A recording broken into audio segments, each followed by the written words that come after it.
kang kumlun ngening kentiasa ngabeki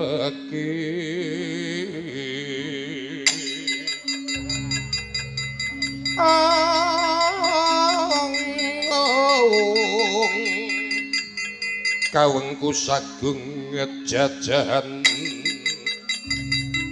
nanging sanget tangi ibi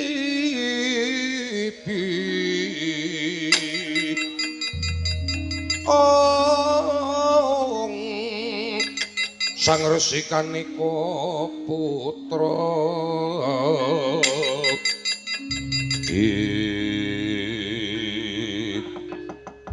ora kaya Warikala Semana Nalindra Traju Trisna Prabu Suteja Bama Narakasura dedemitan sampun kepareng nglempakaken para wadyabala saking Traju Trisna ingawe kini ngadhep pating gridrah pating prenga kaya barongan kang diragap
amun-amun lur kumampang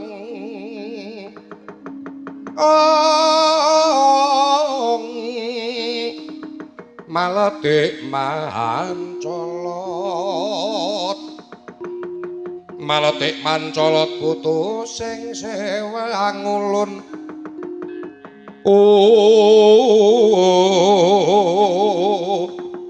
sedasa wataknya ilang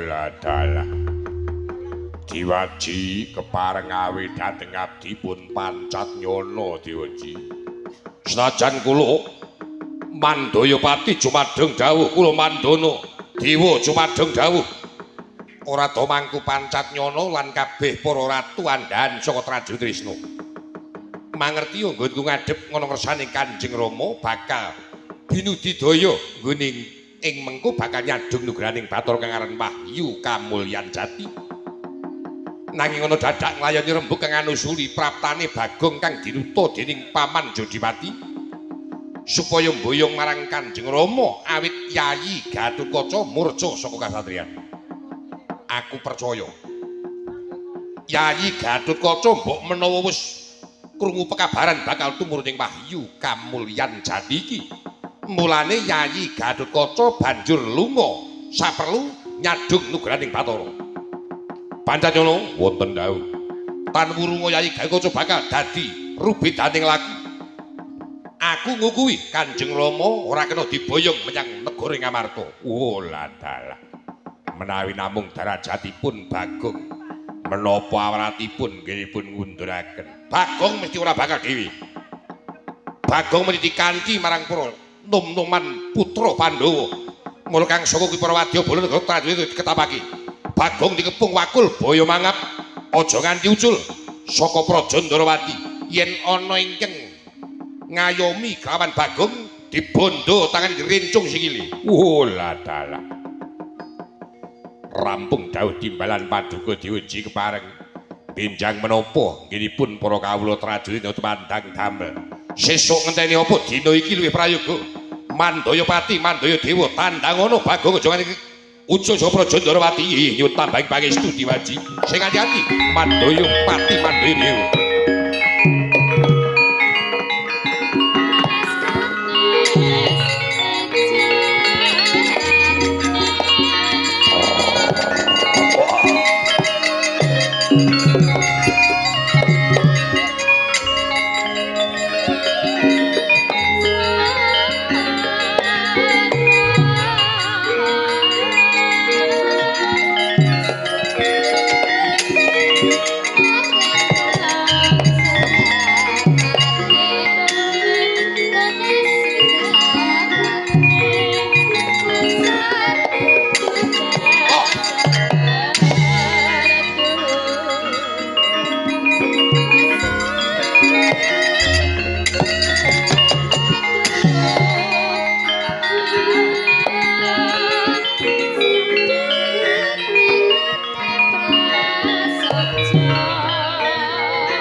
Katri gumulung mangrempak ing wadya mangrempak ing wadya Balakara Garada Guru-gurda kang kagiri-gira nanggono ing Darantasena mboten ngapusi sampeyan. Aku kapan ngapusi karo kowe, Gong? Saklawase aku dadi satriya moh aku ngapusi karo sapa wae apa meneh karo kowe. Senajan kepiye wae kowe wis nate ngudang karo aku, kowe wis tau ngomong marang aku. Kowe diutus marang Rama Kyai Jodipati sowan nang Ndarawati. Iya yen kowe diparingi slamet. Yen nganti kesandhinge rata kebentu sing tawang mengko ndak aku ditutuh kelawan Siwa Semar Badranaya. Mulane aku kepengin ngrungokake, kepengin nyadung keterangan marang kowe, Gong. Kowe le sowan ngresane Wa Prabu priye? Ngaturi kawuningan, Gus. Nalika semonten napa niku wonten Praja Ndarawati niku wonten rawuh Ndara Suteja. Kakang Suteja Narakasura. Nggih. Lah, kula niku ajeng mboyong napa keng dadi ature Kang Rama, dawuhe Kang Rama. Sinuwun Ndarawati niku wonten sing dadi pepalang. Mboten wonten sanes nggih Kang Raka Traju Tresna niku malah adegiri Patembaya. Rama diboyong ya aku, ora diboyong ya aku. Wose kowe kena mboyong Rama iso nyempal bau kiwa tengene Suteja Narakasura. Lah kliwatan niku. Wong Bagong kok ditantang. Kowe wani apa karo Kakang Suteja? Wani pripun wani kena ajur kok sama niku ora. Nika duwe aji Pancasanya. Pancasanya. Nggih, Pancasanya kena, Pancasana ya kena. Sakarepe le ngarani sing baku aji Pancasanya niku panca niku 5, sanya niku sepi. Jroning sepa sepi samun ana daya pengaribawa sing linuwih niku Bapak Semar sing kandha. Mula nika mati ya ping 7 sedina ora iso mati. Aku nek tanding karo wong ora iso mati repot. Wong nggon kula niku tanding sepisan terus mati kok angele tangi. Malah werna-werna wis saiki ngene bae. Aku percaya nek Kakang Sutejo kuwi mesti ora bakal ijen. Kakang Sutejo kuwi mesti dikanthi para ratu-ratu andhane kepara para prajurite saka Traju Trisna. Mongko ya ana butane barang. Kowe wani apa? Hale kula ngejak sampeyan ge apa? Nek kula kudu kan metuki dhewe, ha mbok wingi sampeyan mboten sangetutke kula. Ha wong sampeyan wis dadi pengawal kula pas pamprese kula malah nareni kula wani ora. Yen kowe pancen ora wani, lungguh sing prayoga. Kakang Sutejo Narakasura nyekel karo kowe mengko tak tandangane. Nah, lak ngono maduk.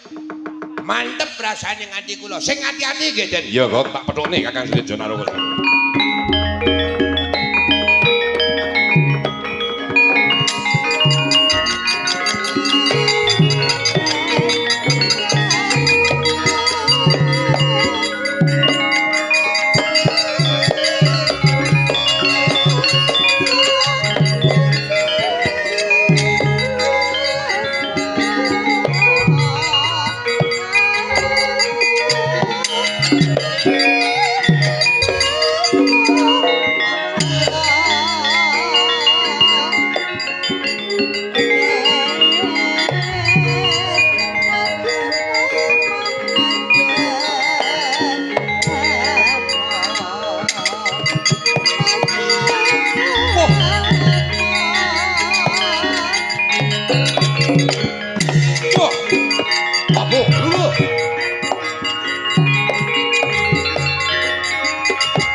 Ana dongeng entik-entik Sitengunggal paten ana tenunggal apa dosane dosa ngungkuli sasama aja tindak kewalat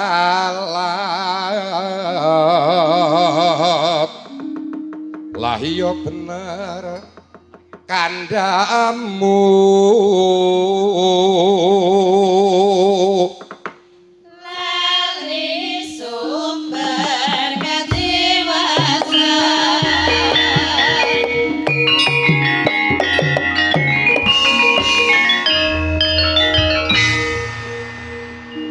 Gong tenan ora Gong Angge. Jlidrah balane.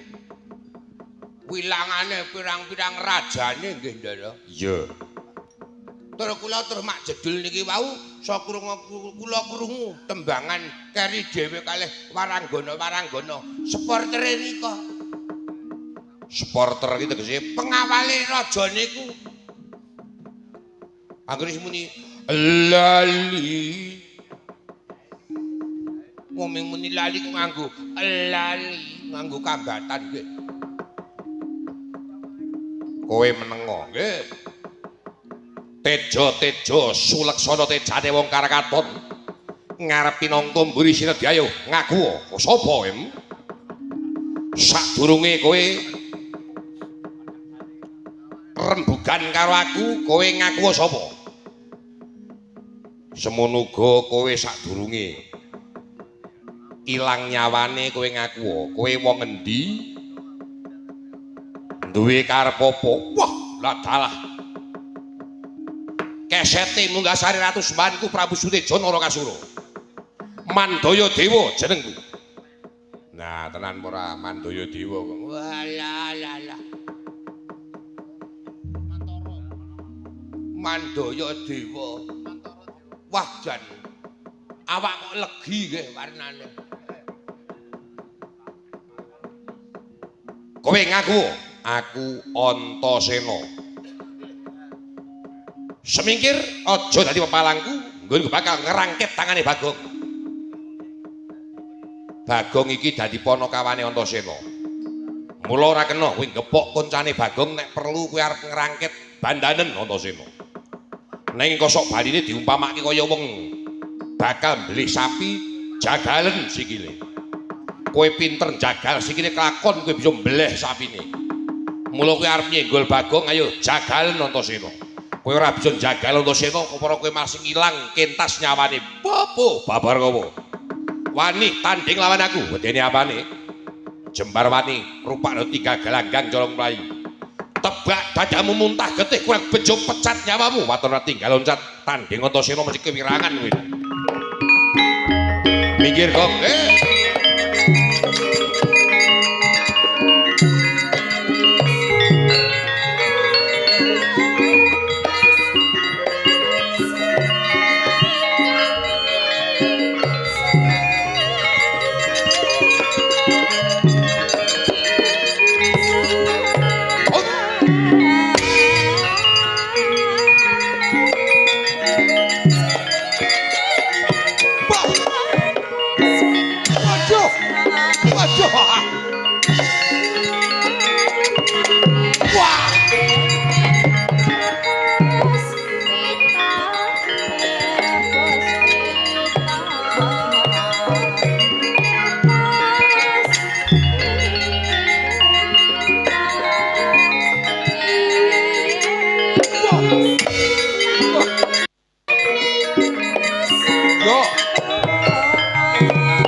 Langyo.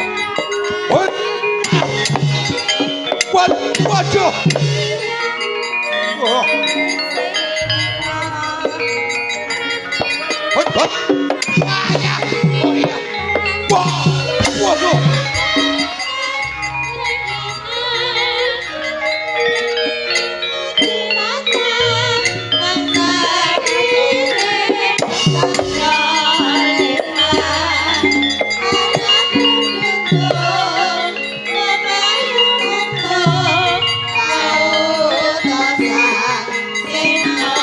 Mundur.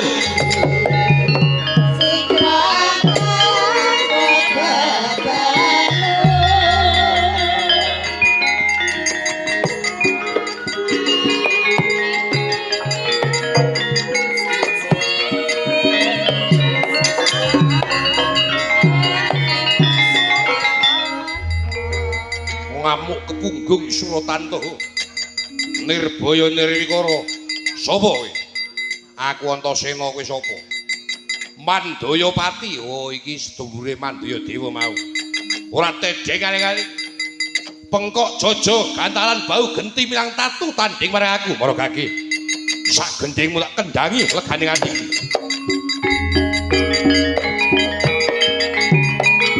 Wot.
Atos awakmu apa?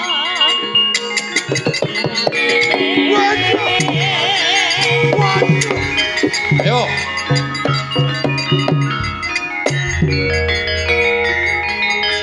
Waduh, mati aku. Wah.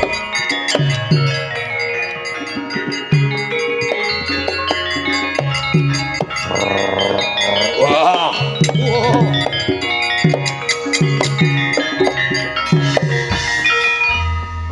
Oh, ladalah.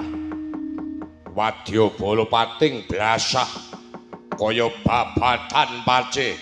Oh. Antasena katon ana pangarepanku, tak gegulung dadi kuwanda kaya Antasena.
Wah!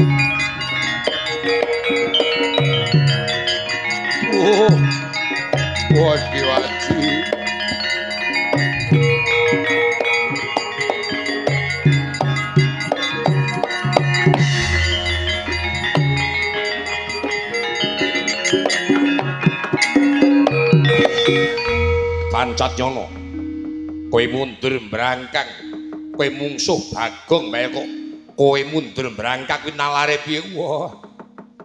Dede Bagong Diwaji ingkang ngrisak para wadya bala Traju Tresna menika sanes Bagong. Menawi namung Bagong ngaten sepinten bobotipun. Nyatanipun Bagong menika mila Gecul kumarucul mila lajeng sembrono parikena awit wonten ingkang ngampi-ngampingi. Sapa sing ngampi-ngampingi Bagong? Mboten wonten sanes ingkang rayi ing Randu Gumbala Raden Antasena.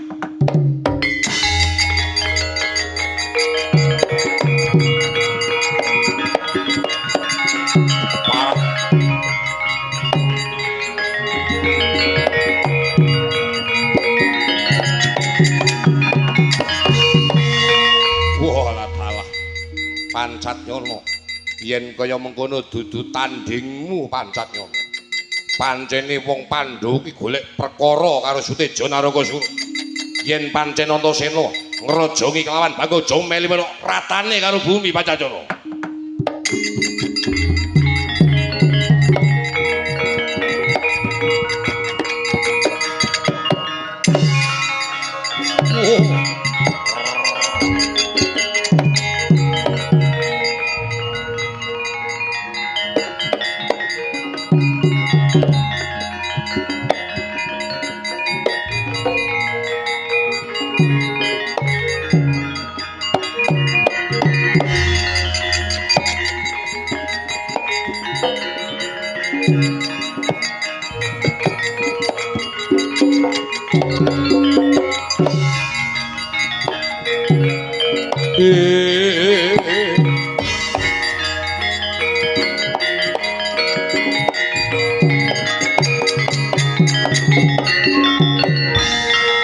Kepranggul padha prayitnanira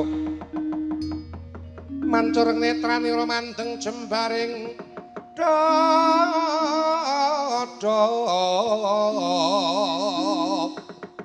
sugal wuwu sira teka patut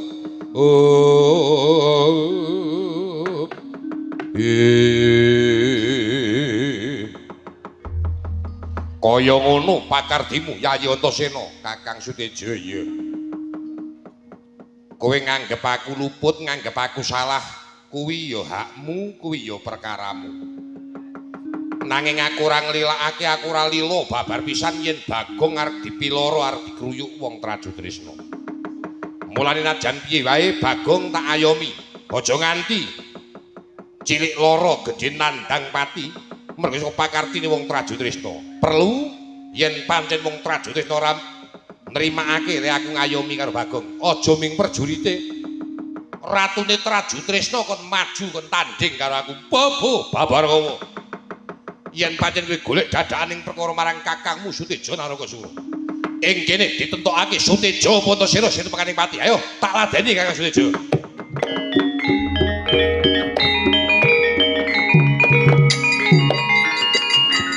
Keparat kowe.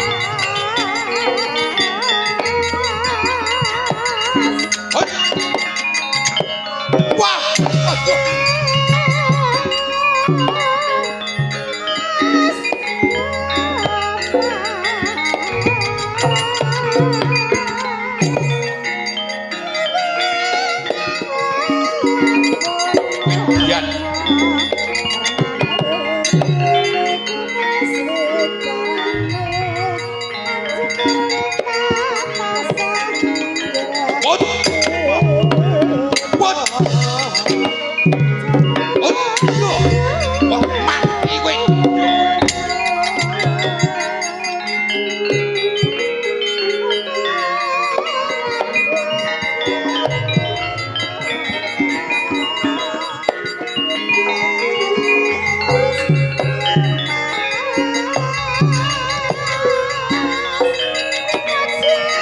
Iya.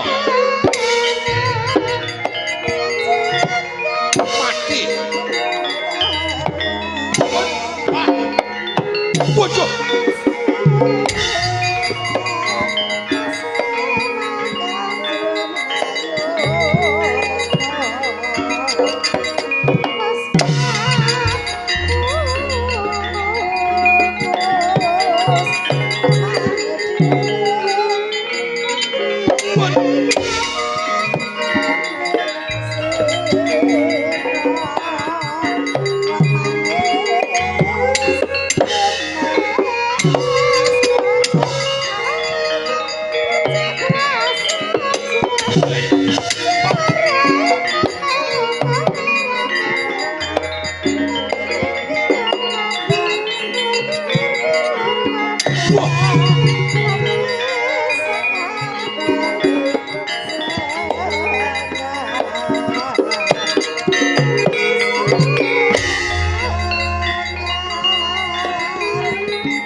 Patut banget suwe-suwe kok Anggir Suteja Naraka Sura kok ora iso jaga kawibawan Ndarawati. Anggir Antasena tamu nganti digegulung kaya mangkono, Nggir. Antasena, kula rewangi Anggir Antasena.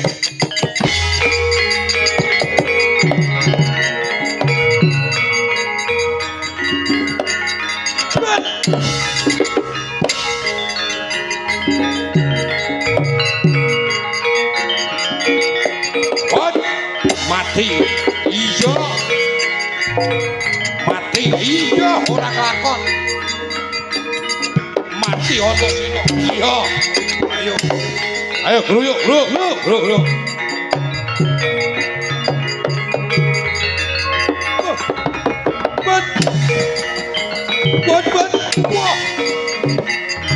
bat median bat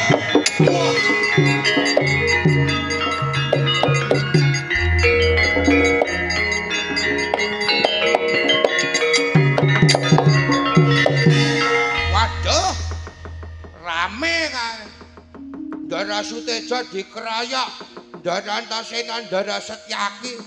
Wah rawurunga mengko nata Ndarawati mbelani Ndara Suteja iki. Sagurunge mbelani Ndara Suteja tak jae senggel nata Ndarawati.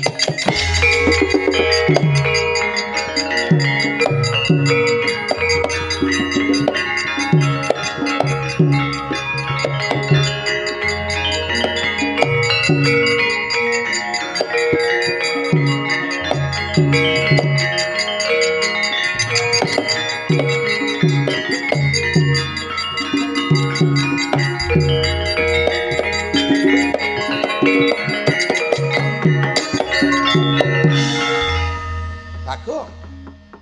Kowe kok malang kerik ana ngareping nata Ndarawati iki karepmu piye? Wis saiki ora ana rembugang. Ketok timen jenengan kuwi oleh mimpin anak ora pinter sampean. Lek gula wentah anak ora bisa sampean. Lho lha kok kowe iso dadi muring-muring karo aku kuwi genahe piye? Aku iki ratu lho. Aku iki ratu. Lah kok tak waneni Repana kawan, wis genah sampeyan ratu. Sapa sing ora ngarani kaya ngono kok raja iki apa? Wose ngene. Ndara Suteja wis sia-sia karo Ndara Antasena. Mongko wong Ndarawati niki ya sebagian belani Ndara Antasena. Rawuh sampe arep belani Ndara Suteja. Nggih ora? Arep nganggo senjata cakra. Entah.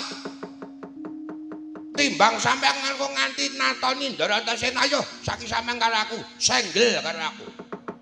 Menang Kresna apa menang Bagong ngono wae tekate kadang. Biyen lair ya mung kaya ngene kaya dadak ora. Lah kok malah kowe maneni karo aku iki sapa? Aku iki ratu Gustimu. Nata Ndarawati lah kok tok maneni iki genahe aku iki sapa? Lho, karo awake dhewe kok lali ta? Ha cita sampeyan ki nata ing Ndarawati. Prabu Sri Bathara Kresna. Nek sampeyan arep belani Ndara Suteja, ayo pengkok jojo tanding karo aku, Arya Bagong. Nggih, nyuwun pangapunten Raden. Nyuwun pangapunten kula menika ajrih kula namung tiyang alit. Kula mboten badhe wantun dhateng panjenengan Raden Bagong. Menapa malih panjenengan menika nadyan Panakawan nanging panjenengan menika ora mangertos tata krama, ngerti tata susila karo ratu bareng ngajeni. Mila kula sepisan malih kula nyuwun pangapunten. Sekatahing kalepatan kula nyuwun pangapunten Raden. Ya ora ngono kuwi. Ngono e kok dadak terus depro. Kowe tak tempiling tenan ora? Bab iki ora ginawe enteng kandhani Bagong. Iki ndak jaluk Bagong kudu tanggap ing liring sambuk. Tanggap ing pasemon. Upama wektu dina iki aku ora katon mbebela kelawan anakku Suteja Narakasura, kaya ngopo runtik penggali Suteja Narakasura. Mula gelem ora gelem. Suteja lan Antasena kan padha ruket gegelutan kaya mengkono, bakal ndak sampe Bagong.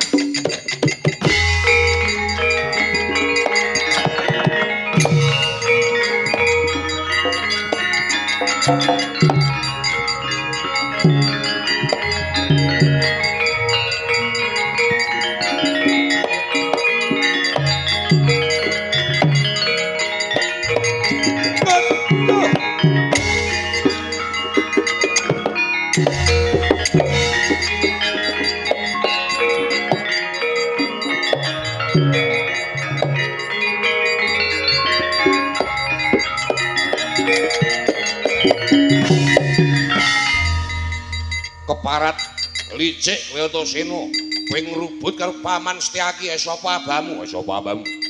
Angger Suteja ora iso jaga kawibawane Kang Rama. Ingkang jumeneng pinangka pengayomaning Ndarawati malah ngurak-arik tatanan negara Ndarawati. Ditegeli, Gir, ditegeli. Yo, Mak cilik. Saki. Antasena.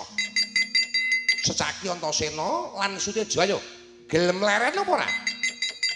Janji kapan pira ora padha gelem leren aja takon dosa.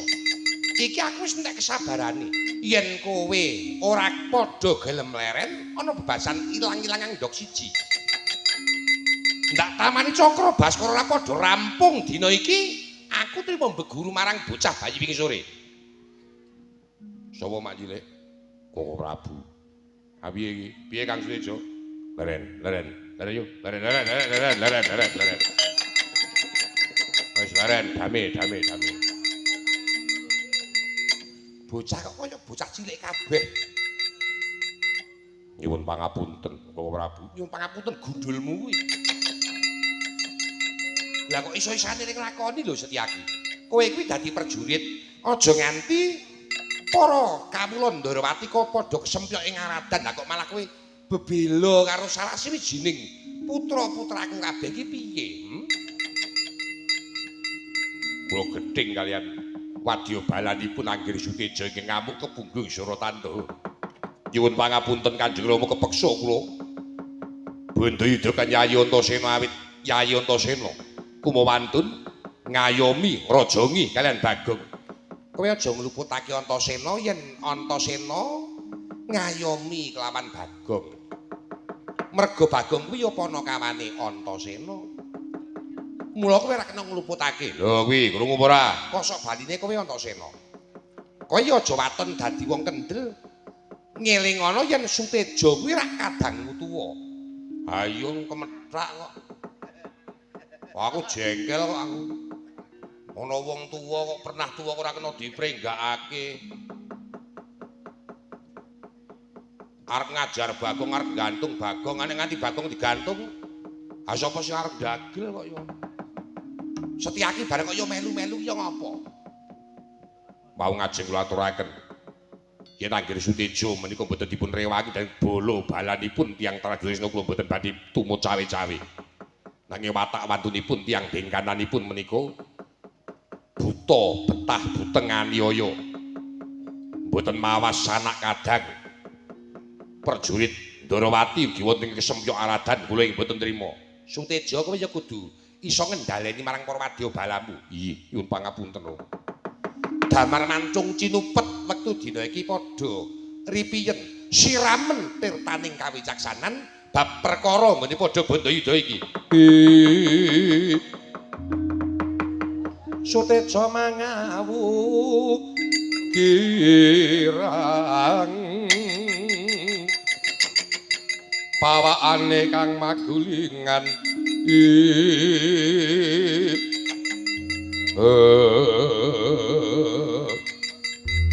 injih Kanjeng Rama kula nyuwun pangapunten Antasena. Piye Pakde? Antasena ndak dawuh kundur luwih sikik menyang praja ing Ngamarta. Matur marang Kang Rama yen ora bakal suwe pun wa bakal Sukasarana baline sedulurmu tuwa. Oh iya. Yen pancen kaya mengkono aku nyuwun pamit Pakde. Kakang Suteja pisan meneh ana lupute Antasena njaluk pangapura. Ya Yayi, apuran ing apuranan.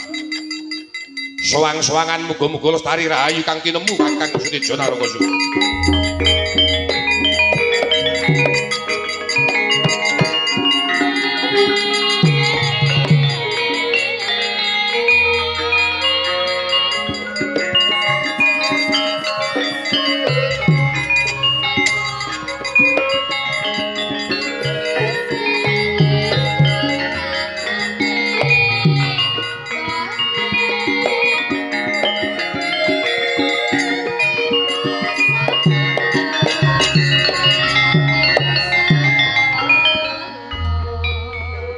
Rampak lakunira prapteng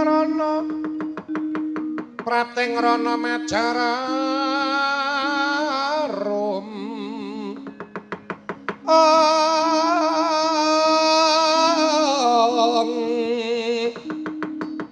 nyandak tombak landean pedang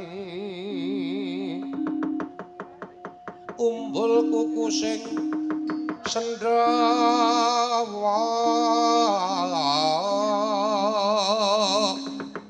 pedang abang linurutan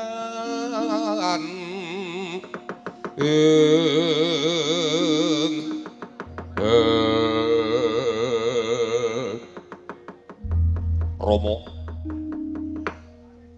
Punapi keteranganipun Rama dawuh kaliyan Yayi Antasena menika Rama badhe sabyantu Yayi Garukaca. Anggenipun Yayi Garukaca menika ugi ngupadi wontenipun wahyu kamulyan jati Rama. Suteja